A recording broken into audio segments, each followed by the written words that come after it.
All these musicians came. Some of them flew thousands of miles, didn't get paid for anything. Will play a dhun based on a folk tune of Bangladesh.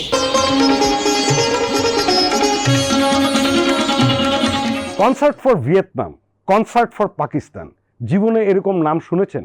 শুনেননি। আপনারা শুনেছেন concert for Bangladesh, হ্যাঁ। এবং সেই বিখ্যাত কনসার্টটা 1971 সালের 1 August হয়েছিল new ইয়র্কের Madison square গার্ডেনে। আপনারা নাম শুনেছেন, হয়তো কনসার্টটার কিছু গান শুনেছেন। অধিকাংশ মানুষই কিন্তু এটা সম্পর্কে খুব ভালো করে ধারণা নেই। কিছু কিছু ভাষা প্রত্যেক বছর একটা অকেশন আসে যে কনসার্ট ফর বাংলাদেশ হয়েছিল।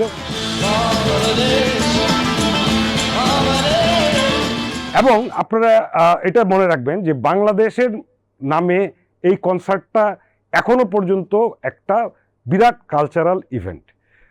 এখনও এই কনসার্টের রেকর্ড বিক্রি হয় এবং এখনও এটা পৃথিবীর অন্যতম কয়েকটা রেকর্ডের মধ্যে, ধরেন 500টার যদি রেকর্ড থাকে তার মধ্যে এটা একটা।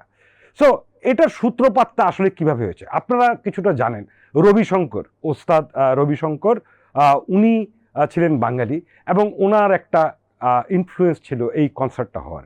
কিন্তু আরেকটু পিছনে যদি যাই, আপনারা জানেন যে জর্জ হ্যারিসন এই কনসার্টটা আয়োজন করেছিলেন। জর্জ হ্যারিসন ছিলেন একজন বিটল মেম্বার। বিটলস হলো এখনও পর্যন্ত পৃথিবীর সবচেয়ে বেশি বিক্রিত অ্যালবাম যাদের, তারা হচ্ছে দ্য বিটলস। বিটলসের প্রথম অ্যালবামটা 63 সালে বের হয় এবং প্রথমে ছিল খুব সুরেলা পপ মিউজিক। কিন্তু আসলে বিটলসের স্ট্রেংথ এই শুধু সুরেলা পপের ভিতরে ছিল না। বিটলসের স্ট্রেংথ ছিল অনেক রকম এক্সপেরিমেন্ট করা এবং সেটা প্রকাশ হতে শুরু করে 65 সালে।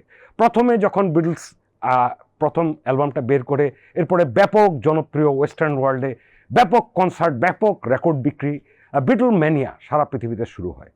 তো 65 সাল নাগাদ এসে বিটলস আস্তে আস্তে তার এক্সপেরিমেন্টাল পার্টগুলা প্রকাশ করতে থাকে।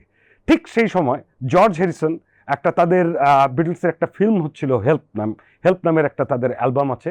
তো সেটার আমেরিকাতে এটার শুটিংয়ের সময় সে একটু সেতারের একটা মিউজিক শোনে। তখন জর্জ হ্যারিসন ঠিক করে যে সেও সেতার বাজাবে। তো তখন যেই 65 সালে যেই রেকর্ডটা বিটলস তৈরি করছিল সেটার নাম হচ্ছে রাবার সোল। সেই রাবার সোলের শুরুর গানটা লিখেছিল জন লেনন, ওটার নাম হচ্ছে নরওয়েজিয়ান উড।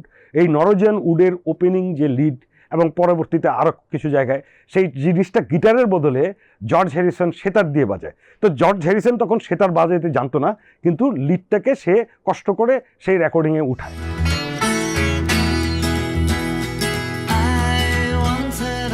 এরপরে সে করে কি শিক্ষক খোঁজা শুরু করে যে কার কাছ থেকে সেতার বাজাতে পারবো এবং সেই সেতারটা বিটলসের মিউজিকের ভিতরে অ্যাপ্লাই করব।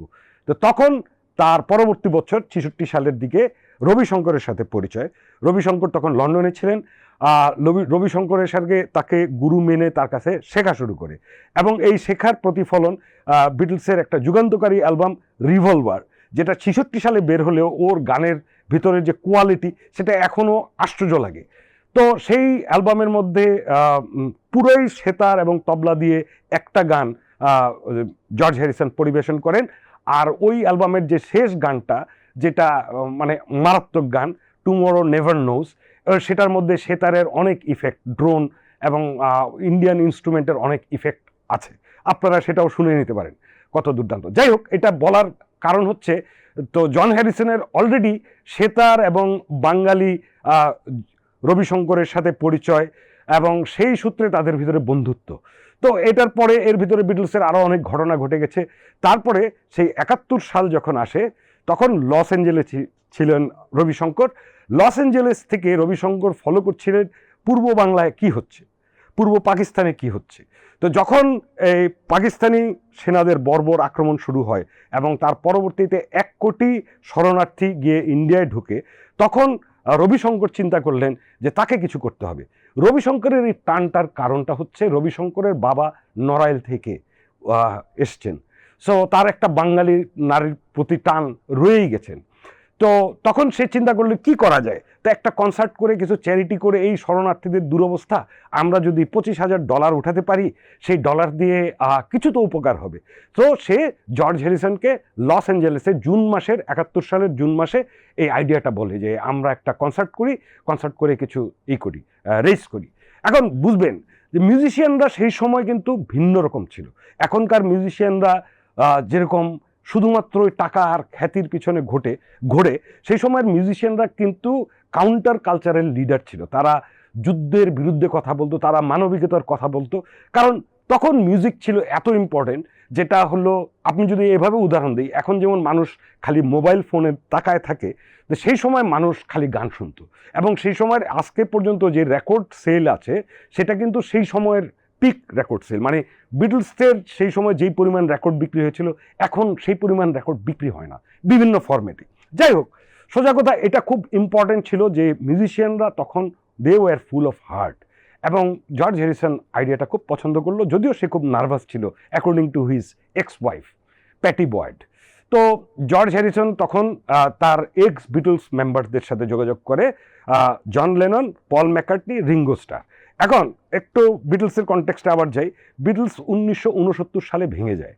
তো এই ভেঙে যাওয়ার সময় জর্জ হ্যারিসন আর লেননের সাথে পল ম্যাকার্টনির অত্যন্ত খারাপ একটা সম্পর্ক হয়ে যায়, এবং এই খারাপ সম্পর্কটা রিফ্লেক্ট করে পরবর্তীতে জর্জ হ্যারিসন একটা গান পল ম্যাকার্টনিকে ব্যঙ্গ করে এবং সিমিলারলি জন লেননও একটা গান পল ম্যাকার্টনিকে ব্যঙ্গ করে বলে।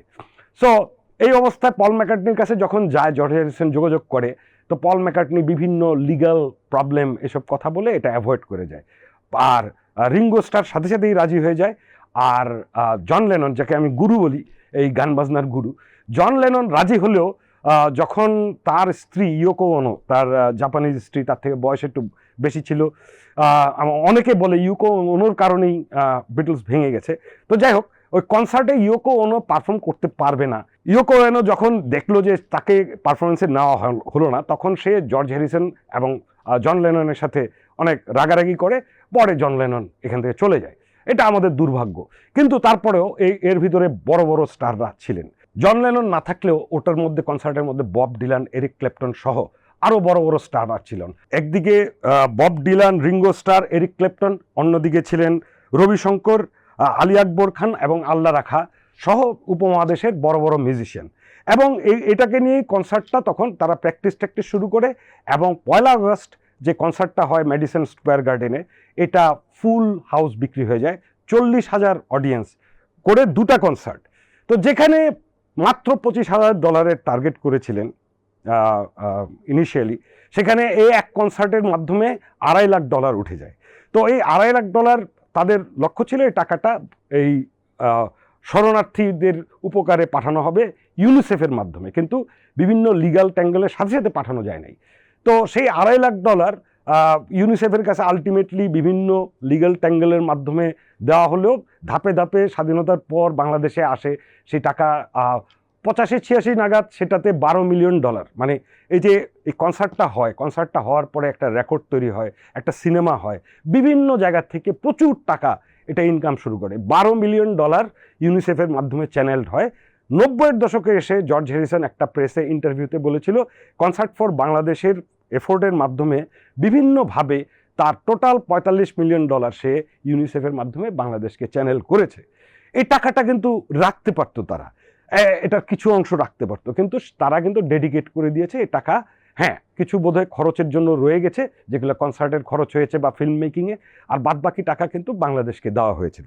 আর ওই কনসার্টের যে অ্যালবামটা হয়, এটা একটা ট্রিপল অ্যালবাম। এই কনসার্টের জন্য জর্জ হ্যারিসন নিজে একটা বাংলাদেশ নামে গান রচনা করেছিলেন। এটা আপনারা অনেকেই হয়তো শুনেছেন।